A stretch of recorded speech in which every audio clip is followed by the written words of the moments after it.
আমি আকাশ দেখতে ভালোবাসি, আবার সেই আকাশের মালিকের সাথেও কথা বলতে ভালোবাসি। তবে আমার সে কথার ধরন একেবারে ভিন্ন। সৃষ্টি জগতে কারো সাথেই আমি তেমন করে ভাব জমাতে পারি না। তবে কেবল তার সাথেই আমি মুখে নয়, অন্তরের ভাষায় কথা বলতে পারি।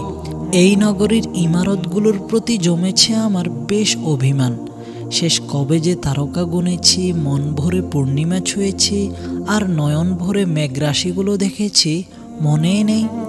মাঝে মাঝে ভীষণ মন খারাপ হয়, তবে কাউকে মনের যন্ত্রণাগুলো বলতে পারি না, কারণ তেমন শোনার মতো ফুরসত নেই কারো।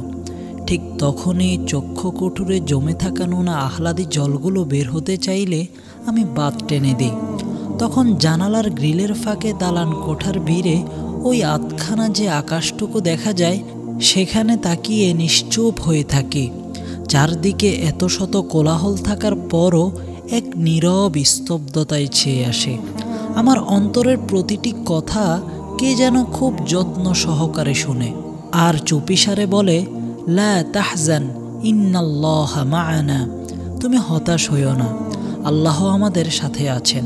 সূরা তাওবা আয়াত নম্বর 40। ফি আমানিল্লাহ। আল্লাহ আমাদের সকলকে জীবনের প্রতিটি মুহূর্তে ভালো খারাপ যে কোনো সিচুয়েশনে থেকে প্রতিনিয়ত অন্তর দিয়ে রবের সাথে কথা বলার তৌফিক দান করুন। চমৎকার ইসলামিক সব ভিডিও পেতে কাব্যের খোঁজে চ্যানেলটি সাবস্ক্রাইব করে আমাদের সাথে থাকুন।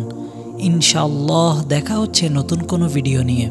আল্লাহ আমাদের সকলকে ভালো রাখুন, সুস্থ রাখুন। আসসালামু আলাইকুম ওয়া রাহমাতুল্লাহ।